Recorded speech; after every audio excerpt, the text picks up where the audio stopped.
Ahora, ahí está. Ahí está abierto el micrófono. Muy bien, seguimos leyendo el Nuevo Testamento. Estamos en el Evangelio según San Juan. Leemos cada libro hasta terminarlo.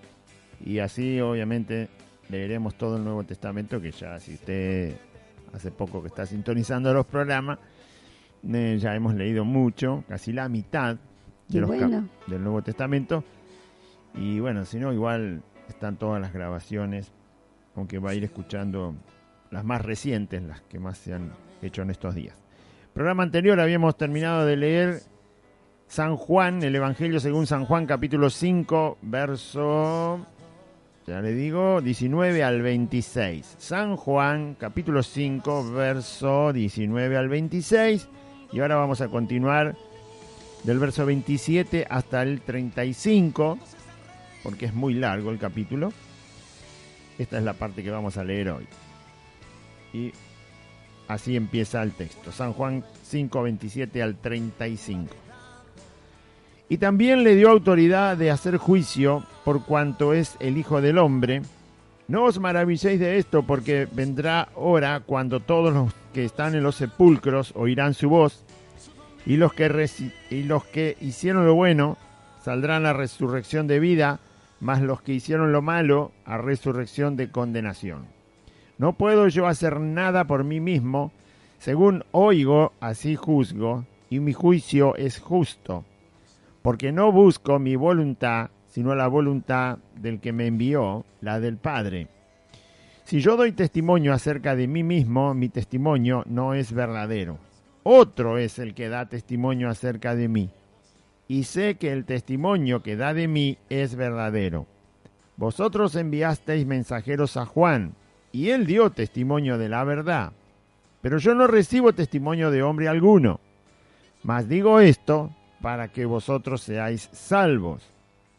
Él era antorcha que ardía y alumbraba, y vosotros quisisteis regocijaros por un tiempo en su luz. Voy a leer un versículo más. El 36. Mas yo tengo mayor testimonio que el de Juan, porque las obras que el Padre me dio para que cumpliese las mismas obras que yo hago dan testimonio de mí que el Padre me ha enviado. Muy bien. Ahora cuando retome el texto lo voy a retomar en el versículo anterior, en el 26, porque ahí empezaba otro texto y yo lo separé justamente en el programa anterior. Pero lo voy a retomar en el 26 para entender ya el 27 y seguir. Todo lo que estamos leyendo en este capítulo 5, la segunda parte del capítulo 5, la primera es un milagro que hace Cristo en el estanque de Betesda en Jerusalén, donde sana a un paralítico que hacía 38 años que estaba paralítico, en un lugar donde solo se sanaba uno cada tanto cuando un ángel descendía al agua del estanque y se movía el agua. El primero que descendía era sano, y los demás no, tenían que seguir esperando. Ese día Jesús pasó por ahí e hizo exactamente lo que hacía siempre, porque él era el que movía el agua cuando el ángel venía, mejor dicho, el ángel venía a mover el agua y Jesús era el que sanaba, ¿sí? Desde el cielo, por supuesto. Pero ahora estaba en carne y hueso el Señor ahí y volvió a hacer lo mismo. Sin mover el agua, sin llamar al ángel, el Jesús sanó a un paralítico en el estanque de Betesda. Los judíos se enteran, era un día de reposo, y se enojan con el que había sido sanado. El que había sido sanado no sabía que era Jesús el que le había sanado. Cuando lo vuelve a encontrar, mejor dicho, Jesús va al encuentro del enfermo que estaba sano y le advierte que no peque más para que no le venga ninguna cosa peor, porque ahora había sido sanado.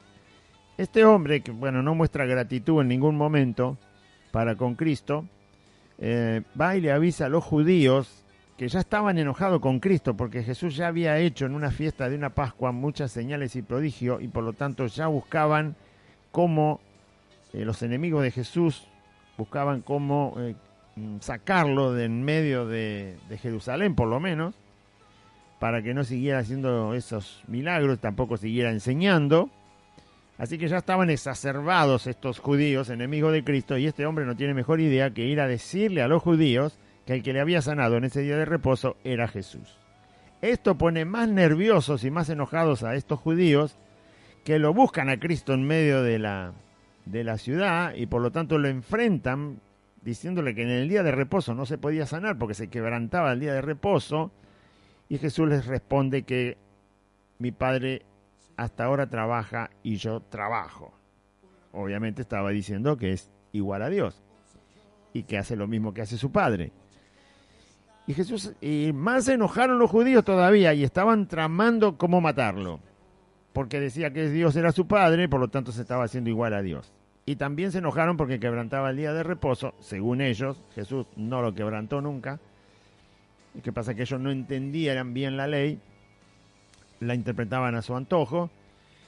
Y ahí empieza Jesús a responderle a estos judíos, que fue desde el versículo 19 hasta el 26 que leímos en el programa anterior, donde Él se presenta exactamente como Dios, comparándose, no comparándose, sino haciéndose igual al Padre. Todo lo que el Padre tiene, Él lo tiene. Todo lo que el Padre hace, Él lo hace. El juicio se lo dio el Padre al Hijo, y el Padre tiene potestad de dar vida, el Hijo tiene potestad de dar vida. El Padre resucita muertos, Él resucita muertos, a los que Él quiere. Y bueno, todo eso hace Jesús delante de los que iban a ser más adelante, sus propios verdugos, los que le iban a llevar a la cruz.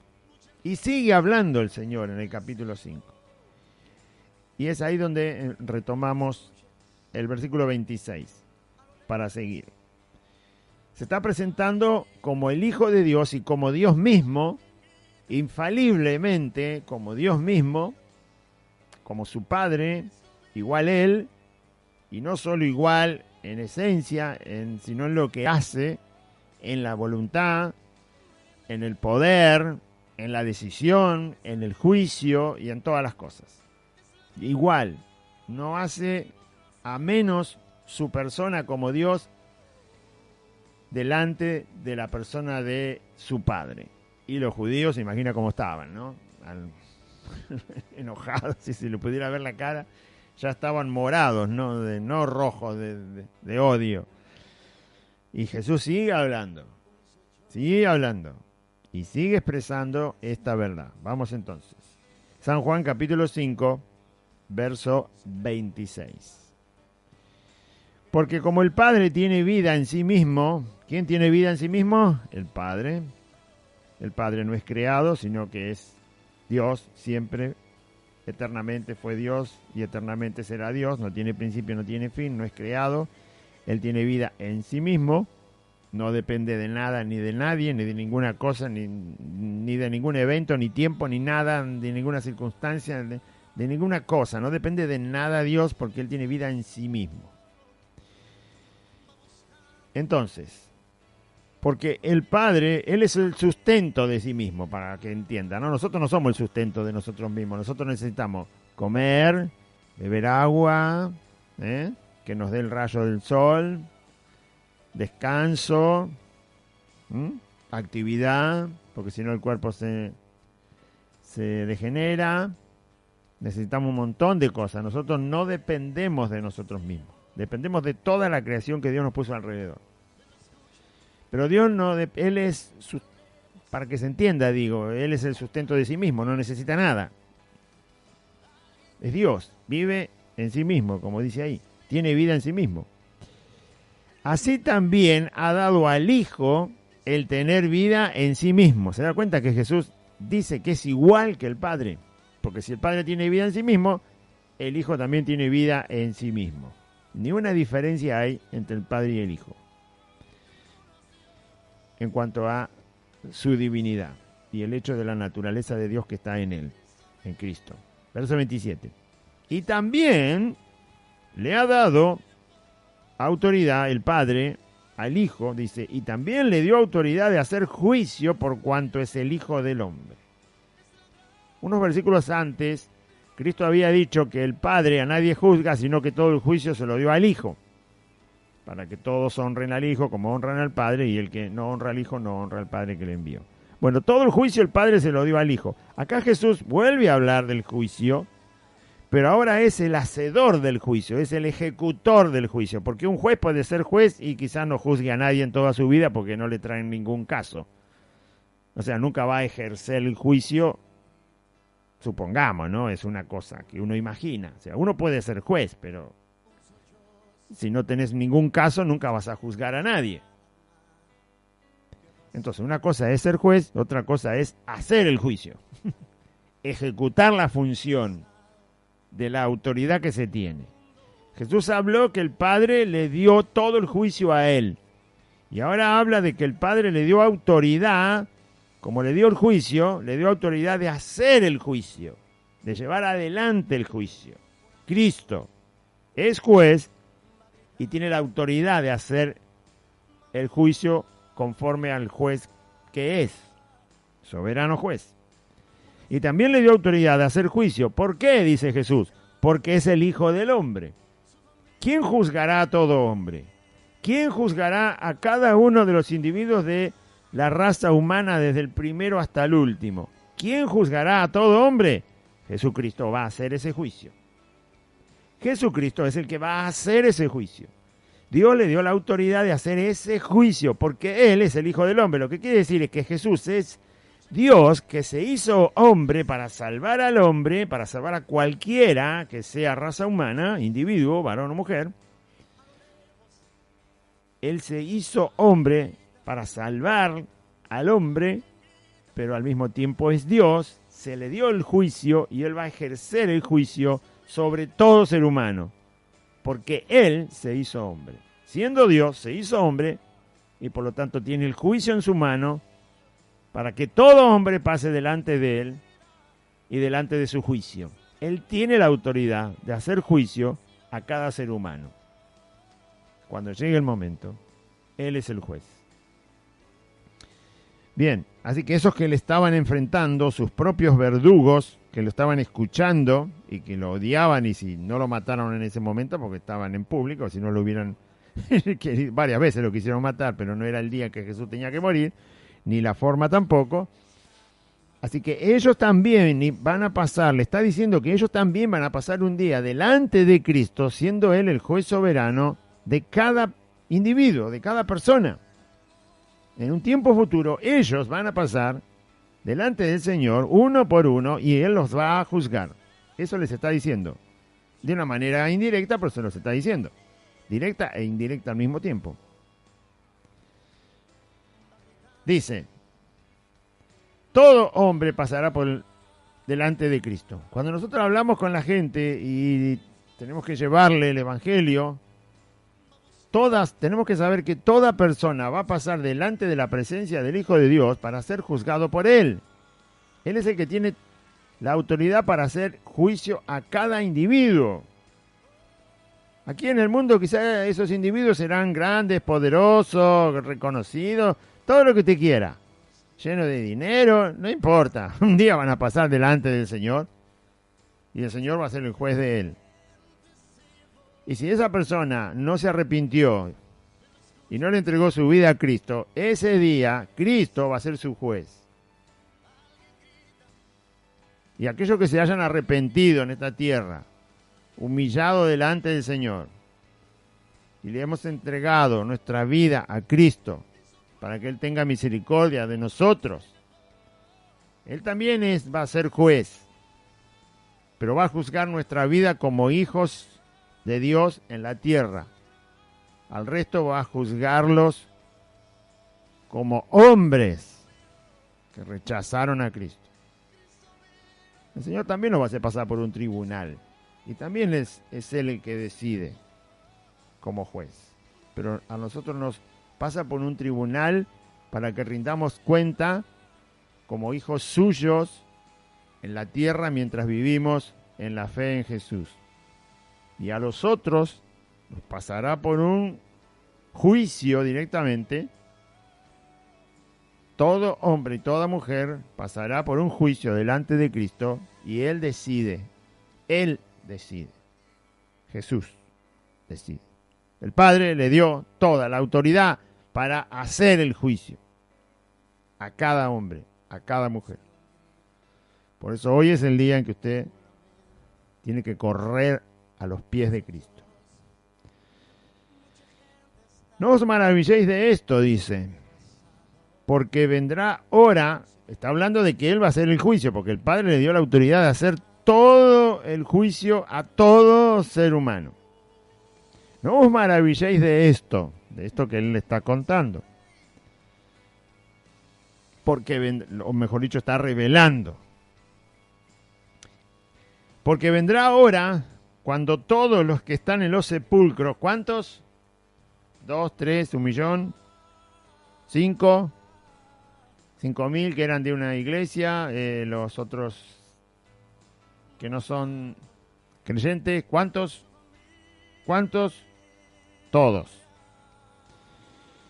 Porque vendrá ahora cuando todos los que están en los sepulcros oirán su voz. Se refiere a la voz del Hijo del Hombre, se refiere a la voz de Él, de Cristo, de Jesucristo de Nazaret. Él se está refiriendo, llegará una hora, llegará un momento donde todos los que estén en los sepulcros, quiere decir todos los muertos, todos los que hayan fallecido, todos, hijos de Dios, y los que rechazaron al Hijo de Dios, todos, absolutamente todos, oirán la voz de Jesucristo. ¿Y qué pasará cuando escuchen la voz de Jesucristo? Todos. ¿Conoce gente que ha fallecido? Bueno, ese también va a escuchar la voz de Jesucristo. Sus seres queridos que han partido escucharán la voz de Jesucristo. Todos los que perecen en guerras, en desastres naturales, de enfermedades, de mortandades, de pestes, de ACV, todos oirán la voz de Jesucristo. Todos. ¿Y qué pasará? Bien. Y los que hicieron lo bueno saldrán a resurrección de vida, mas los que hicieron lo malo a resurrección de condenación. Este texto está diciendo que solo la voz de Cristo, una voz de mando, como lo hizo con Lázaro, que lo llamó por el nombre y le dijo ven fuera, y Lázaro salió después de que su cuerpo estaba ya en una descomposición avanzada, que no podía retener vida, ya había muerto, hacía 4 días que estaba en el sepulcro, pero Jesús lo llama por su nombre y le da una orden de que salga afuera de esa cueva, de esa tumba, y Lázaro resucita. Jesucristo es el que dará esa voz y los muertos, todos resucitarán. ¿Usted se imagina? No sé el tono de voz de Jesús, no sé la potencia de la voz de Jesús, pero Él es el que va a dar la orden, Él es el que va a hablar, Él es el que decide ese instante, ese día de la historia, y tiene la potencia de resucitar muertos solo haciendo que escuchen su voz. Todos los que hayan perecido, todos los que hayamos muerto, estaremos esperando esa voz, la de Cristo, donde la orden de Cristo será resucitar. ¿Entiende quién es Jesús? Él tiene el poder de llamar y resucitar muertos de miles de años. Tiene ese poder. Es impresionante lo que uno lee en la Biblia acerca de la vida de Cristo, de quién es Cristo. Nosotros podemos gritar a los 4 vientos, se nos sale la garganta por la boca y no pasa nada, porque somos humanos y mortales. Nuestras palabras no tienen poder. Las palabras de Cristo sí tienen poder. Tienen tanto poder que cuando la escuchemos, aún después de haber fallecido, después de miles de años, el Señor nos levanta con solo esa acción de hablar. Vuelve a dar vida, vuelve a dar cuerpo, mejor dicho, a los santos que están durmiendo, les da cuerpo, como dice ahí, los que hicieron lo bueno, salen a resurrección de vida, para ir con Él. Mas los que hicieron lo malo, salen a resurrección de condenación, para ir al juicio eterno y condenación eterna. Hay resurrección para todos, pero unos van a condenación y otro a vida. Él tiene ese poder. Tiene ese poder Jesús. Mire si tiene ese poder, ¿qué poder será el que no tiene Cristo? ¿Sí? Gloria a Dios por Cristo. Que con solo su voz resucitará a todos los muertos. A todos. No va a quedar ni uno. Como bien dicen, son dos grupos. Los que lo han rechazado irán a condenación. Resucitan, reciben un cuerpo de corrupción para la condenación eterna en el infierno. Pero los otros reciben un cuerpo de gloria. Sus hijos. Para la vida eterna en el cielo. Con el Señor y para reinar con el Señor. Pero de una sola vez el Señor resucita todo. ¡Qué poder! ¿Cuántos miles de millones de seres humanos que han pasado por esta tierra ya han partido? Y los que seguirán muriendo, y los que seguirán partiendo, los hijos del Señor para dormir en Cristo. ¡Qué impresionante! Con razón aquel romano le dijo: Señor, no hace falta que vayas a mi casa. Di la palabra y mi siervo sanará. Di la palabra y mi siervo sanará. ¡Qué poder! ¡Qué impresionante! Nosotros nos quedamos helados frente a la muerte. No podemos hacer nada más que llorar y hacer luto. Impotentes somos, no podemos hacer nada. A menos que el Señor nos mande a orar por un hermano que haya partido y por mandato del Señor orar para que el Señor lo traiga, como ha pasado en la Biblia. Pero en el mayor de los casos no podemos hacer nada. Absolutamente impotentes somos. Y el Señor resucita.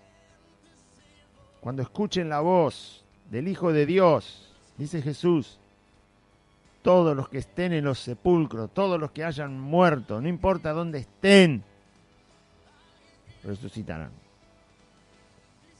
¡Qué día glorioso para los hijos de Dios!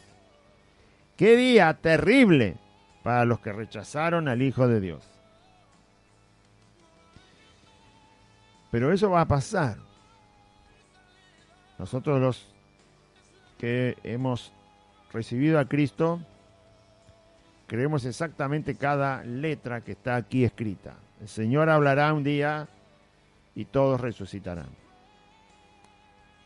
Cristo tiene la autoridad de hacerlo y lo va a ejecutar. Bien.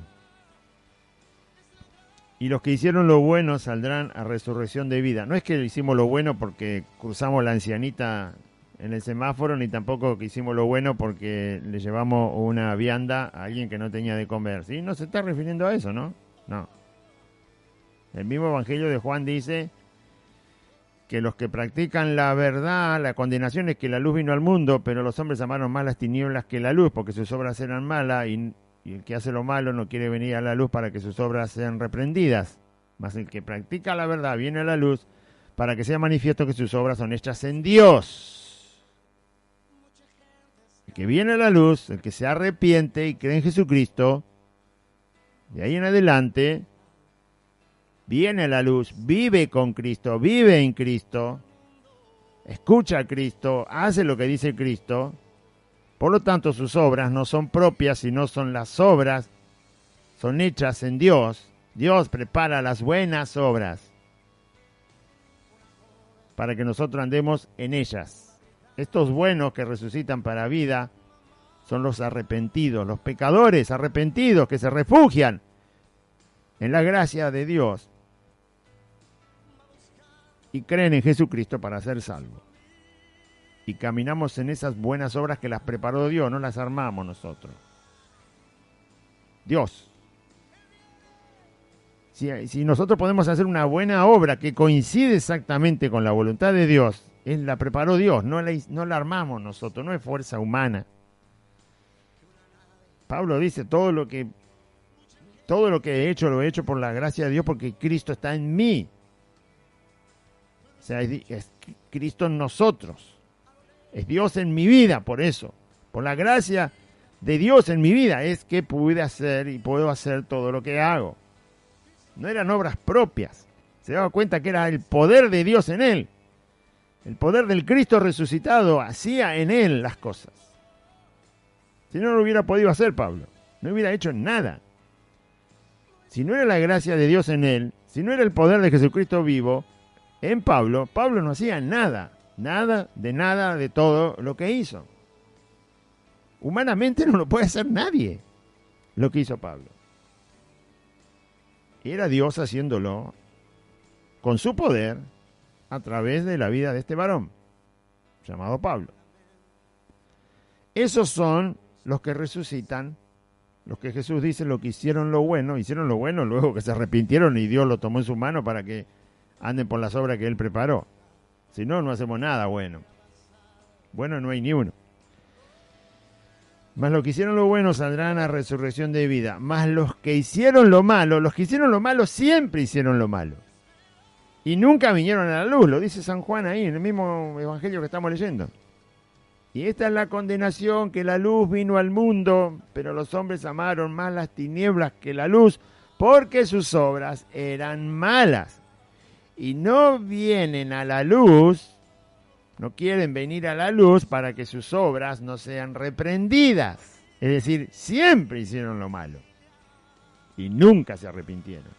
A pesar de que vino Cristo, y a pesar de que hay testimonio de la persona de Cristo, y a pesar que se predica el Evangelio, y a pesar que se sabe de la persona de Cristo, y a pesar del testimonio de Dios en el mundo y en la creación, y a pesar de que hay testimonio de la luz, por donde lo quiera ir a buscar, los hombres no van a la luz, los que hicieron lo malo, porque no quieren que sus obras malas sean reprendidas, para que no se manifieste que sus obras son malas. Bueno, estos son los que rechazan a Cristo. Y estos resucitarán también para condenación. Flor de sorpresa, ¿no? Una sorpresa es cuando se mueren.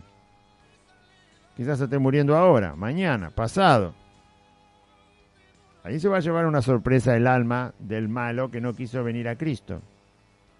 Porque se va a encontrar en un lugar su alma donde no hay descanso, donde hay tormento y molestia, ya de antemano. Antes de ir al infierno se va a ir al centro de a las entrañas de esta tierra, acá abajo donde andan también a veces escarbando para sacar petróleo, bueno, pero un poco más abajo del petróleo, ¿no?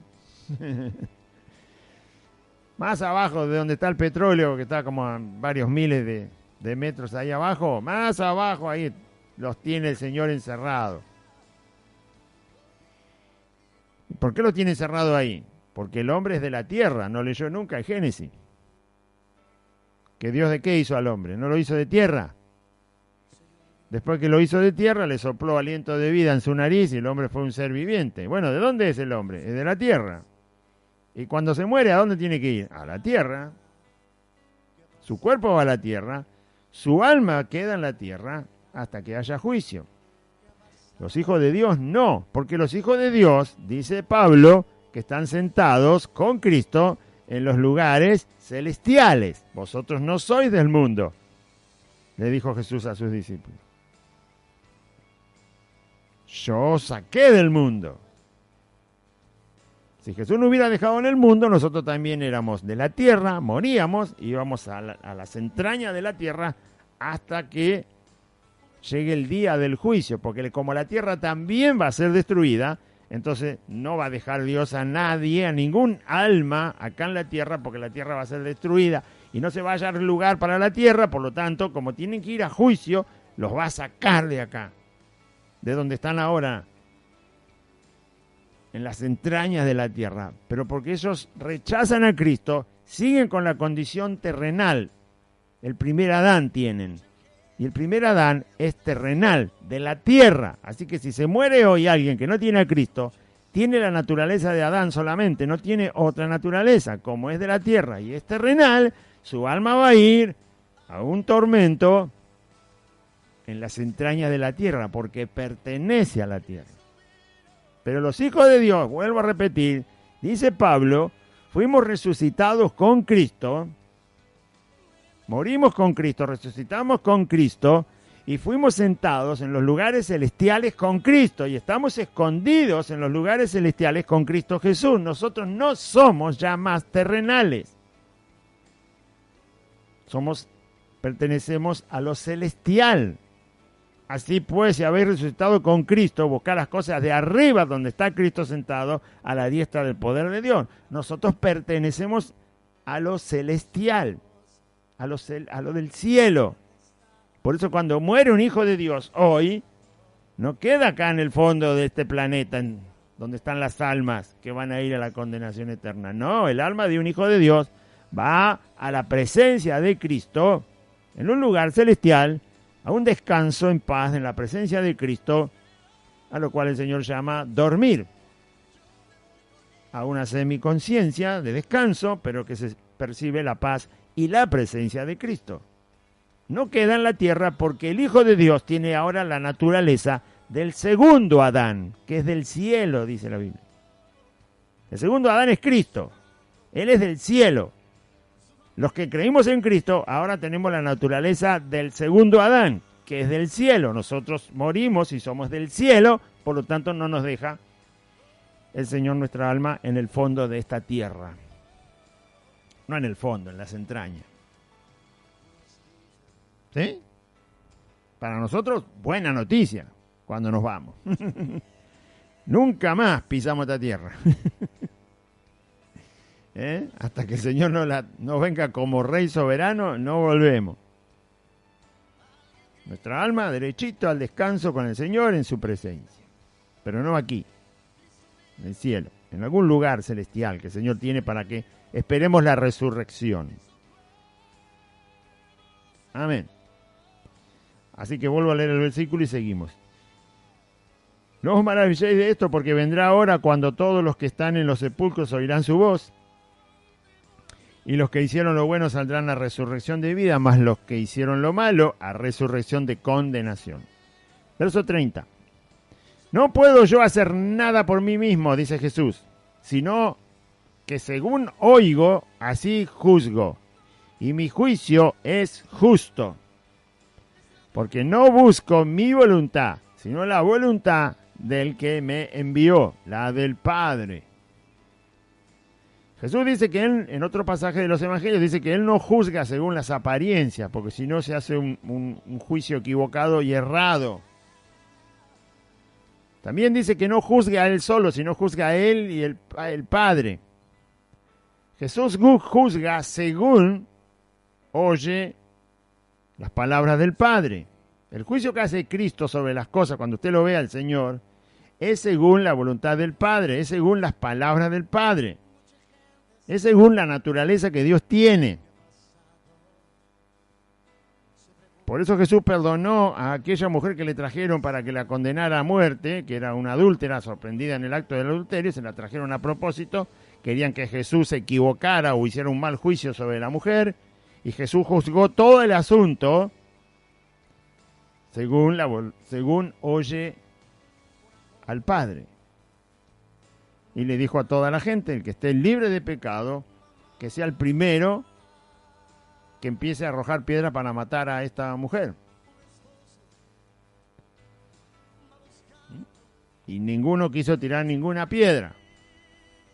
Entonces, ese juicio que hizo Cristo ahí, y en cualquier otro juicio que él hizo, cuando sanó a una mujer encorvada en el día de reposo en la sinagoga, cuando le sanó una mano seca a un hombre en el día de reposo en la sinagoga, cuando liberó a un muchacho endemoniado, lunático, también en un día de reposo en una sinagoga, todo ese juicio, toda esa forma de actuar de Cristo tiene que ver porque Él determina las cosas, juzga las cosas según la palabra de su Padre, según la naturaleza de Dios, según el corazón de Dios. Así juzga y así debemos aprender nosotros a juzgar. No puedo yo hacer nada por mí mismo, según oigo al Padre, porque no va a oír a los hombres, ¿no? Los hombres son pecadores, impíos. Y Jesús va a escuchar a los hombres para hacer un juicio justo. No se cae de maduro que no. ¿A quién escucha? Al Padre. Según oigo al Padre, así juzgo. Y mi juicio es justo. ¿Por qué? Y porque está nacido de la voluntad de Dios. Está nacido de la perfecta voluntad de Dios y de la perfecta justicia del corazón de Dios. Y de la perfecta palabra de Dios. Según oigo, así juzgo, y mi juicio es justo, porque yo no busco mi voluntad, dice Jesús, miren lo que dice, sino la voluntad del Padre que me envió. Busco la voluntad del que me envió, la del Padre. Cuando Jesús hace un juicio, cuando Jesús determina algo, cuando usted lo ve en los evangelios a Jesús hacer cosas, Él no está buscando hacer su voluntad, sino la voluntad del Padre que lo envió. ¿Cómo se puede vivir haciendo la voluntad de otro? Eso es lo que debemos aprender en el camino de Cristo. Que la voluntad del Señor, nosotros podemos vivir haciendo la voluntad de otro y no la nuestra. Es algo que nos cuesta aprender, pero ese es uno de los fines con los cuales Jesús nos dejó en el mundo. ¿Por qué nosotros le queremos predicar al pecador para que se arrepienta? ¿Qué es nuestra voluntad esa? No es nuestra voluntad, esa es la voluntad del Señor. Él dijo, vayan y prediquen el Evangelio. El que cree será salvo, el que no será condenado. El que cree, bautícenlo y enséñenle todo lo que yo le mandé. Eso no es nuestra voluntad. Esa es la voluntad del Señor Jesús. ¿Por qué hacemos esa voluntad y no la nuestra? Bueno, hay algunos cristianator que, como dice Aide, que son cristianator, mitad de fierro, mitad de carne, mitad de todo. Porque Terminator era un personaje que era mitad robot, mitad ser humano. Entonces estos son cristianator, no son ni cristianos ni mundanos, ni más, son toda una mezcla. Entonces estos cristianator quieren predicar el Evangelio o no predicar el Evangelio, o piensan que hay otras cosas que son ellos, hacer su voluntad, entonces nunca hacen la voluntad del Padre, nunca hacen la voluntad de Cristo el Señor. Nosotros predicamos el Evangelio porque es voluntad de Cristo, no es nuestra voluntad. Entonces, vamos a buscar a los pecadores de todas las maneras que el Señor nos prepare el camino y nos abra las puertas y nos dé los recursos, el tiempo, la salud, todo lo que nos dé el Señor, porque es voluntad del Señor predicarle al perdido. No es nuestra voluntad. Si piensa que es su voluntad, bueno, está equivocado. No, nosotros lo hacemos porque es voluntad del Señor. No está discutido ese punto. El Señor nos manda y nosotros lo vamos a hacer. Nos reunimos, ¿por qué? Bueno, los que se están reuniendo, porque los otros son los escondidos. Pero los que no están escondidos, ¿por qué se reúnen? Porque esa es voluntad del Señor, no es nuestra voluntad. ¿Se puede vivir haciendo la voluntad que no sea propia y es de otro? Sí, Jesús vivió así. Jesús vivió haciendo la voluntad del Padre. Yo no busco mi voluntad, sino la del que me envió, la del Padre. Así vivió Jesús. Jesús tuvo la vida más plena que se puede tener. Y sin embargo hacía la voluntad del Padre y no la de Él. Esa es la vida plena que nos quiere Jesús hacer entender, que nos da a nosotros satisfacción y gozo, pero que no se puede ni describir con palabras. Es por eso que volvemos a las Escrituras, es por eso que oramos, es por eso que nos humillamos, es por eso que pedimos perdón, porque queremos esa voluntad y no la nuestra. Así queremos andar, porque así anduvo Él. El que dice que es de Él debe andar como Él anduvo, dice la Escritura, ¿o no lo dice? El que dice que es de Él debe andar como Él anduvo. Y nos cuesta hacer la voluntad del Señor porque no es la nuestra, por eso nos cuesta. Pero Jesús demostró que sí se puede. y que eso da plenitud a la vida del ser humano. Cuando hay otra voluntad por encima de la nuestra. Y se puede llevar adelante. Eso es lo que Pablo le llama ser edificado, crecer, abundar en la gracia del Señor, ¿sí? A estar firmes, que crezca la fe. Todo eso apunta a que nosotros nos sea cada vez más fácil, más directo, la voluntad de Cristo y no la nuestra, la que anda dando vueltas siempre por la cabeza nuestra y por el corazón nuestro. Es difícil despegarse de la voluntad propia, pero eso es lo que el Señor quiere. ¿Cuál es mejor voluntad, la mía o la de Cristo? Si yo pudiera mañana hacer el 100% de la voluntad de Cristo, sería para mí un día absolutamente maravilloso. Y si usted pudiera mañana, durante 24 horas nada más, hacer puramente la voluntad de Cristo, sería usted la persona más feliz del mundo mañana. Pero cuesta hacer puramente la voluntad de Cristo. Pero el Señor quiere enseñarnos, nos va a llevar a eso, porque Él mismo lo vivió. El mismo Cristo no hizo su voluntad, sino la del Padre. Y mire lo que hizo Cristo, estando en el mundo, no haciendo su voluntad, sino la del Padre, revolucionó al mundo. Revolucionó al mundo, llegó a los corazones de millones y millones y millones de pecadores que se arrepintieron y llegó a los corazones de todos, aunque no lo quieran reconocer, los que no se arrepienten, allí llegó también el Señor Jesús. Hoy estaban pasando, así muy breve, mientras estábamos hablando con Aide, bajamos el volumen del televisor, mientras hablábamos, y estaban pasando la historia de una persona, no voy a decir quién es, porque no hace falta, no vienen al caso. Una persona muy famosa que falleció hace tiempo.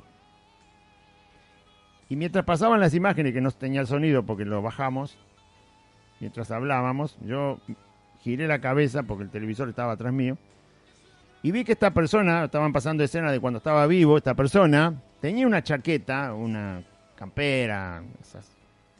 Y atrás, una persona muy famosa, y de mucho dinero, pero murió joven. Cantante. Entonces, se ve en la chaqueta que tiene un dibujo, ¿no? Y yo creo que cuando uno se compra una ropa que tiene un dibujo, si es una ropa que no tiene nada, que es lisa, bueno, listo, me la compro, me la pongo. Pero si a mí me quieren ofrecer una ropa que tiene un dibujo, que tiene una señal, que tiene algo, obviamente yo primero analizo lo que tiene y si no va de acuerdo a la fe que tenemos en el Señor, no me lo pongo, no lo compro ni lo quiero. Ya sea un zapato, un pantalón, una remera, lo que sea. En la chaqueta de este hombre, en la espalda, que la usaba para su actividad de cantante, tenía un dibujo que representa un rayo. Un rayo. Un rayo. ¿Vio un rayo de eso que hay en las tormentas? Bueno.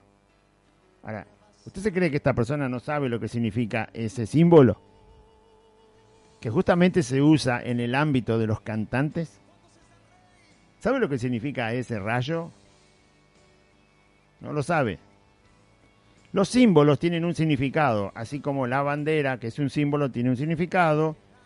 Así como las señales de tránsito, que son un símbolo, porque si no habría que escribir todo, ¿no? Entonces, se imagina un cartel que dice, hay una loma de burro a 25 metros, vaya apretando el freno, saque el cambio, ponga... Bueno, no se puede. Entonces te ponen un cartelito que dice, tiene el dibujo de la loma de burro, nada más. No te pueden escribir todo, no alcanzaría la calle para todo lo que tenés que hacer en el tránsito. Entonces se usan los símbolos. Uno los aprende y ya sabe lo que el símbolo significa. Entiende todo lo que te está dando a entender. En la ruta está el cartel que dice curva a la izquierda, pero no dice curva a la izquierda a 25 metros, prendan las luces si es de noche, revise los frenos. No, está el cartel con una flecha que dobla a la izquierda y en negro sobre fondo amarillo y se acabó. Si la aprendiste bien y si no, te lleva la curva por delante. No se puede escribir todo. Como no se puede escribir todo, se usan los símbolos. El trueno, el símbolo del trueno, ¿sabe qué significa? Significa anticristo. Eso significa ese dibujo que representa un rayo, un trueno que está cayendo punta para abajo. Eso lo usan en el ámbito de los cantantes seculares, y cualquiera que lo tiene y cualquiera que lo usa sabe muy bien lo que significa. Significa que está diciendo a todo el mundo: yo soy anticristiano. Y eso le siembra a todos sus seguidores fanáticos de su música. Yo soy anticristiano. Eso significa. Bueno, ¿por qué dije esto? Porque Jesús, haciendo la voluntad del Padre y no la de Él, revolucionó el mundo y llegó aún a aquellos que rechazan a Cristo. Saben quién es y le son contrarios a voluntad propia, como ese cantante que se exhibía con esa chaqueta. En cualquier lugar que usted vea ese símbolo, sabe que el que lo puso ahí o el que lo tiene puesto, a conciencia, no es que no sabe porque es ignorante y no leyó la Biblia y nadie le trajo un papelito del Evangelio. No, ya sabe lo que significa. Se lo han inculcado aquellos a los cuales ha seguido. Hacete anticristiano. Anda en contra de Cristo. Nunca acepta lo que te hablan de Cristo. Rechazá la Biblia, rechazá la verdad, rechazá a Dios, rechazá todo lo que tenga que ver con Dios, con Señor, con Cristo, rechazá todo. ¿Y qué voluntad hizo Jesús para que eso pasara? ¿La de Él? No, hizo la del Padre. Y así nos mandó a nosotros a hacer su voluntad. Fíjese hasta dónde llegó una vida que no hizo su propia voluntad. Afectar durante 2000 años que llevamos de que Cristo vino y predicó el Evangelio. O estás con Cristo o rechazás a Cristo. No hay otra cosa. Si yo doy testimonio acerca de mí, mire lo importante de hacer la voluntad del Señor Jesús y no la nuestra. Fíjese cómo las cosas son transformadas. Somos simplemente mortales, pero no, eso no es impedimento cuando nosotros podemos hacer como mortales la voluntad del Señor. Entonces hay un poder que es el poder del Evangelio, dice Pablo, y ese poder es el que salva al pecador. Si yo doy testimonio acerca de mí mismo, dice Jesús, mi testimonio no es verdadero. Otro es el que da testimonio de mí. ¿Quién? El Padre. El Padre dio testimonio de Cristo, su Hijo. Lo hizo cuando se bautizó, porque habló desde el cielo y dijo: este es mi Hijo amado en quien tengo contentamiento, a él oíd. En el monte, cuando se transfiguró su cuerpo también. Pero Jesús va a explicar ahora también cómo el Padre da testimonio de él. Otro es el que da testimonio acerca de mí, porque si yo soy el que da testimonio acerca de mí, mi testimonio no sirve, dice Cristo. Y así tenemos que ser también los hijos del Señor. Dejar que el Señor dé testimonio de nosotros. Y no nosotros de nosotros mismos. No hablo del testimonio de conversión o el testimonio de una sanidad. No. Que Dios, que el Señor dé testimonio de nosotros si somos sus hijos realmente o no. Que Él se encargue de dar el testimonio. ¿Vos sos un cristiano trucho? Bueno, el Señor va a dar testimonio si soy un cristiano trucho. Y si no soy un cristiano trucho, el Señor Jesús va a dar testimonio de eso. Porque si lo doy yo, no sirve. Yo debo dar testimonio de Él y de lo que Él hizo cuando me llamó, cuando me perdonó, cuando me trajo a su camino. Debo dar testimonio de su palabra, de su evangelio, de su poder. Yo debo dar testimonio de Él. Pero testimonio de mí que lo dé el Señor. Si soy hijo suyo o si no soy hijo suyo. Que lo dé el Señor. ¿Cuál es el problema? Bien. Entonces, porque algunos se arman el testimonio propio para mostrar que son hijos de Dios. Bueno, ya sabe las cosas que hacen, lo que hacían los fariseos, todos hipócritas. Algunos hasta llegó a decir que hizo todo bien desde el día que se convirtió. ¡Qué soberbia, Dios mío! Que representó a Jesús bien. Eso no se puede decir, porque el único que representa a Jesús en esta tierra es el Espíritu Santo. Y por supuesto que lo hace a la perfección. El Espíritu Santo representa a Cristo. Él es el representante de Cristo. Ningún hombre. Nosotros somos embajadores de Cristo, que no es lo mismo. En el lenguaje bíblico no es lo mismo un embajador que aquel que representa en persona a Cristo. Nosotros no representamos a Cristo en persona. Nosotros somos enviados como el embajador. Se te manda para que hables de Él. No lo representamos a Cristo nosotros. ¿A dónde dice la Biblia que nosotros representamos a Cristo? Que estamos puestos nosotros en el lugar de Cristo. No. Pero este dice que representó a Cristo desde el día que se convirtió. Bien. Qué soberbia. Qué ignorancia. Así que de 40 años que lleva en el camino no se equivocó nunca, según él. Porque decir eso quiere decir que representaste a Cristo, soy igual que Cristo, más o menos. Igual que Cristo es el Espíritu Santo. Él no solo representa a Cristo en persona, sino que glorifica a Cristo. Es el Espíritu Santo el que le da, hace que reciba gloria a Jesucristo en la tierra. Qué soberbia la gente que puede decir esas cosas con su boca. Si yo doy testimonio acerca de mí mismo, mi testimonio no es verdadero. Hay que aprender del Señor. Otro es el que da testimonio acerca de mí, dice Cristo, y sé que el testimonio que da de mí es verdadero. Se refiere al Padre que da testimonio de él. Vosotros enviasteis mensajeros a Juan, el Bautista, y él dio testimonio de la verdad del Mesías, de la verdad de que él era el Hijo de Dios, de la verdad de que él era el Cordero de Dios que quita el pecado del mundo. Él dio testimonio de la verdad, pero no testimonio directo del Hijo de Dios. No describió toda su persona, no describió su deidad. Él dijo, este es el Mesías, este es el Cristo, este es el Hijo de Dios. Esto es lo que Dios prometió que iba a venir, es Él. Pero Juan no estaba capacitado para dar toda la descripción del ser de Cristo. Eso lo mostró el Padre. Él dio el testimonio de la verdad, es decir, de todo aquello que Dios había prometido y que se estaba cumpliendo exactamente cuando Jesús apareció.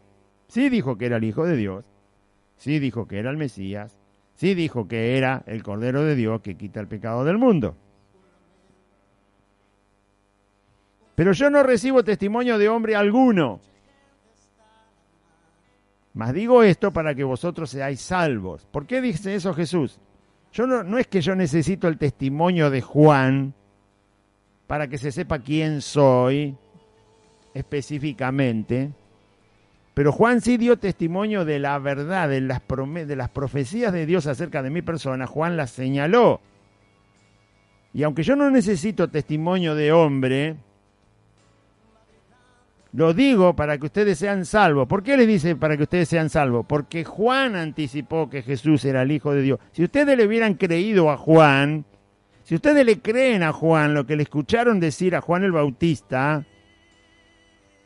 si ustedes le creen a Juan el Bautista, que todavía estaba vivo, entonces ustedes se acercan a ser salvos. Escuchen a Juan testificar acerca de la verdad, de que ¿por qué él dijo que soy el Cordero de Dios? ¿Por qué él, que quita el pecado del mundo? ¿Por qué él dijo que yo soy el Hijo de Dios? ¿Por qué él dice esas cosas? Vayan y escuchen a Juan el Bautista, reciban el testimonio de la verdad y entonces ustedes estarán a punto de entrar al reino de los cielos. Digo esto para que sean salvos. ¿Quién testificó de Cristo? El Padre testificó de Cristo. El testimonio del Padre que testificó acerca de su Hijo Jesucristo, no es exactamente el que Juan testificó. Juan testificó una parte, dio una antorcha, como dice él, era una pequeña luz que alumbró cuando Cristo apareció. Pero el verdadero testimonio completo, firme, absoluto, indudable, del cual no había dudas y no se podía dudar, de que Jesús era el Hijo de Dios, ese testimonio lo dio el Padre mientras Jesús anduvo en la tierra. Y ese testimonio que el Padre dio de su Hijo mientras anduvo en la tierra es verdadero, es decir, nadie lo puede negar. Lo niega el que no quiere venir a Cristo, por supuesto. Pero porque lo niegue no quiere decir que no sea verdadero. ¿Alguien puede negar que el sol está colgado ahí, alumbrando? No, nadie lo puede negar. ¿Por qué? Y porque está ahí colgado y alumbrando y dando calor. Porque es verdadero el testimonio.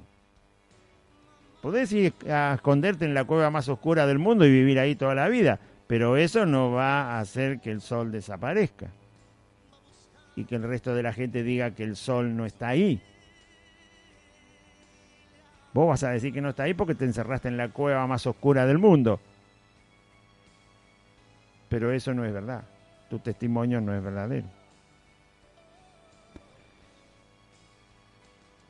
Vosotros enviaste mensajeros a Juan y él dio testimonio de la verdad, pero yo no recibo testimonio de hombre alguno, mas digo esto, lo de Juan, para que vosotros seáis salvos, para que te sirva el testimonio que Juan dio, para que te acerques, te arrepientas y creas, porque para eso Juan fue enviado, para preparar los corazones cuando aparecía la luz. Él era antorcha que ardía y alumbraba. No era la luz plena, era una antorcha. Era por un tiempo, iba a estar y punto. Después Juan el Bautista no iba a estar más. Pero anticipó. Esa es la antorcha, ¿no? La antorcha alumbra hasta que sale el sol. Juan era la antorcha. Había oscuridad en Israel y Juan fue la antorcha. Juan el Bautista fue el que avisó, el que abrió, puso una pequeña luz para que todos estén preparados. Cuando sale el sol, la antorcha la apagás. ¡Pum! ¿Y cuál es el sol que trajo la luz plena y clara? Jesucristo. Mientras que llegaba Jesucristo, Juan fue la antorcha. Fue poco tiempo, pero él fue la antorcha. Y después aparece Cristo y Juan ya, como él mismo lo dice, es necesario que yo mengüe y que él crezca. Él era antorcha que ardía y alumbraba, y vosotros quisiste regocijaros por un tiempo en su luz. Como Juan hablaba de Dios, se acercaron para ver quién era y dijeron, bueno, listo, acá está la respuesta. No, era por un tiempo era para preparar a la gente porque venía el Señor. Mas yo tengo mayor, y acá terminamos, mas yo tengo mayor testimonio que el de Juan. ¿Qué testimonio tenía Juan? Una parte de las profecías cumplidas en esa persona que estaba ahí, y que era Jesús. Tenía parte de esa verdad, muy pequeña parte, pero suficiente para señalar al Hijo de Dios como Dios le había mandado. Porque las obras que el Padre me dio para que cumpliese, las mismas obras que yo hago, dan testimonio de mí que el Padre me ha enviado. Las obras que el Padre me dio dan testimonio de mí. Dios le dio a Jesús que hiciera las obras que daban testimonio que Él es el Hijo de Dios, enviado por Dios. Dios se encarga de dar testimonio de su Hijo por las obras que su Hijo hace, porque las obras que hace Cristo son las obras del Padre. Por lo tanto, el Padre está dando testimonio de que Él es su Hijo por las obras que le deja hacer, o por las obras que le envía a hacer. Y el otro día hablamos, creo que 2 programas atrás, de que el poder que estaba en Cristo demostraba que Él era Dios. Porque nadie puede, hermanos, resucitar a un muerto cuyo cuerpo ya está en descomposición, ya está lleno de bacterias que están comiéndose los órganos adentro, y con solo hablarle, devolverle vida, y un cuerpo sano. En un instante, no se puede hacer eso, nadie puede hacer eso. Nadie puede caminar sobre las aguas. Nadie puede hacer calmar una tormenta con solo decirle que se calle. ¿Quién puede parar un huracán diciéndole que se calle, que se detenga? ¿Quién puede hacer eso? Esas obras hizo Jesús. ¿Cómo podés alimentar casi 10.000 personas con apenas 2 puñados de comida en la mano? ¿Cómo podés hacer eso? En un instante. Al momento que repartían la comida se multiplicaba y sobraba. ¿Cómo podés hacer eso? ¿Cómo podés transformar agua, simple agua, en el mejor vino que existe sin siquiera tocar el agua? ¿Cómo podés hacer eso? ¿Cómo podés limpiar 10 leprosos sin siquiera acercarte 1 metro? podés hacer eso. Eso no es simplemente poder. Ese es el poder de Dios directamente. Las obras que Dios le dio, que Dios el Padre le dio a Cristo para que hicieran, dieron testimonio de que el Padre envió a Cristo. Ese testimonio es verdadero. Ese testimonio es el que Cristo recibe, el del Padre, delante de la humanidad, delante de los hombres. Jesús le basta con el testimonio que el Padre da de él por las obras que le dio que hiciese, porque son del Padre.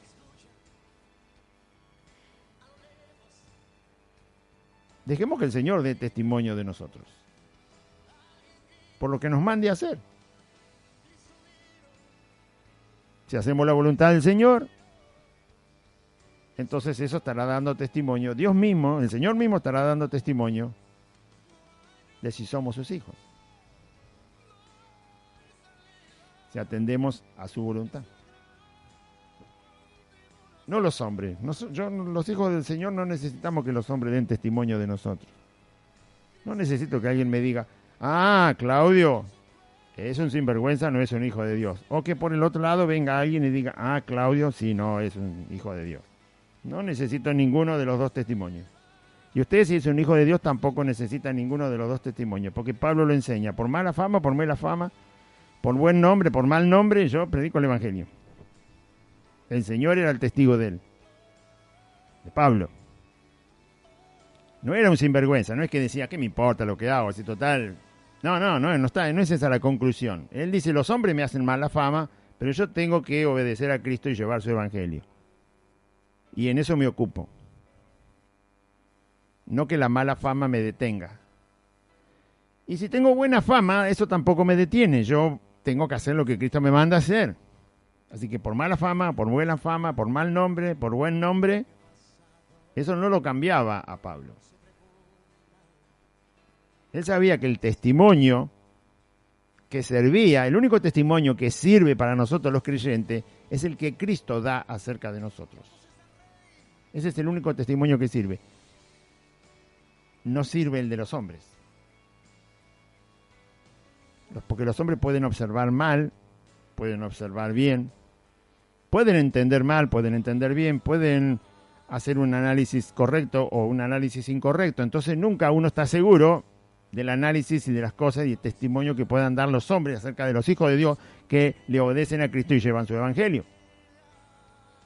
Hoy, por ejemplo, los que ven a los cristianos que nos estamos congregando pueden dar un mal testimonio de nosotros, inclusive los que dicen ser cristianator. Dan un mal testimonio de quienes nos estamos congregando y participando de la cena del Señor en comunidad y en conjunto. Pueden dar un mal testimonio de nosotros, pero no nos importa. El testimonio que sirve es el que da Cristo. Es el testimonio que da el Señor acerca de sus santos. Ese es el que sirve. Y ese es el que nos debe interesar. El que el Señor está dando de sus hijos hoy. De los que le obedecen y de los que no le obedecen. Ese es el testimonio que vale, no el de los hombres. El de los hombres puede ser bueno, puede ser malo. Vamos a orar. Diga así conmigo una oración al final del programa. Padre Celestial, en este día escuché tu palabra y yo confieso que Jesucristo es el Señor y creo en mi corazón que Dios levantó a Jesús de los muertos. Te pido, Jesús, que perdones todos mis pecados, que me limpies de toda maldad, que vengas a vivir en mi corazón, que me des tu Espíritu Santo para andar en tus caminos y que anotes mi nombre en el libro de la vida. Te doy gracias, Jesús, por ser mi Salvador y el Señor de mi vida. Y renuncio a Satanás y los demonios, al mundo, al pecado, a la voluntad de mi carne, a toda maldad. Renuncio a la enfermedad y también a la muerte. Te doy gracias, Padre eterno, Creador del cielo y de la tierra y de todas las cosas que en ellos hay, por haber enviado a Jesucristo, tu Hijo, para salvar mi vida. Gracias, bendito Dios. Amén. y amén. Muy bien, audiencia, recuerde que le estamos compartiendo los días y horarios y lugar de reunión para que usted participe. Jueves, sábado y domingo en Santa Fe 2540, en Merlo Norte, entre la calle Solané y la otra calle es La Prida. Estamos a 8 cuadras de la barrera que está en la estación de Merlo, donde está el andén, hay una barrera, esa barrera es el lugar donde empieza la calle Solanet. Hay que seguir por la calle Solanet 8 cuadras. Cuando llega a Santa Fe, doble a la izquierda sobre la calle de asfalto. La cuarta casa es Santa Fe 2540, estamos aquí, va a haber un pino muy alto y va a ubicar rápidamente el domicilio. Igual está el nombre de la calle, el número del domicilio, está todo, no se va a perder. Le invitamos en el amor de Cristo que participe y también a todos los hermanos que están congregándose en este lugar. Sigamos adelante, siendo sal para este mundo, en esta circunstancia que le toca vivir a la gente y a nosotros también. Debemos ser sal, debemos ser luz, pero sal de verdad y luz de verdad. La luz que está escondida no alumbra, dijo Jesús, y la sal que pierde el sabor, es decir, que es igual que cualquier otra cosa, no sirve, ¿sí? La sal es justamente diferente y tiene una reacción frente a las demás cosas. En cualquier lugar que usted ponga sal, la cosa reacciona. La pone arriba de un papel y reacciona. La pone arriba de un alimento y reacciona. La pone arriba de un metal y reacciona. La pone en el agua y reacciona. La ponga donde la ponga en la tierra, reacciona. La pone arriba de un césped verde y la sal tiene una reacción. En cualquier lugar que usted ponga sal, la sal genera una reacción. Bueno, nosotros somos los que generamos una reacción, un acto que tiene que ver con el reino del Señor. Por eso nos estamos congregando y por eso vamos a participar de la Cena del Señor este jueves, este sábado y este domingo. Para la gloria de Cristo que vive y reina por todos los siglos, a Él sea toda la gloria. Dios le bendiga, audiencia. Confíe en Cristo.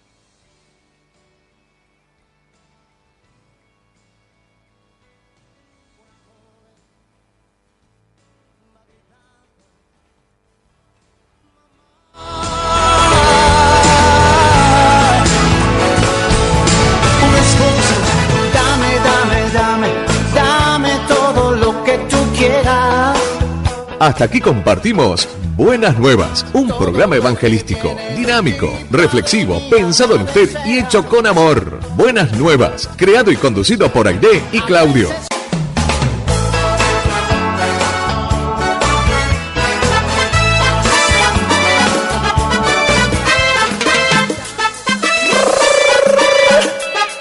¡Ay! ¡Alma te alaba, Señor!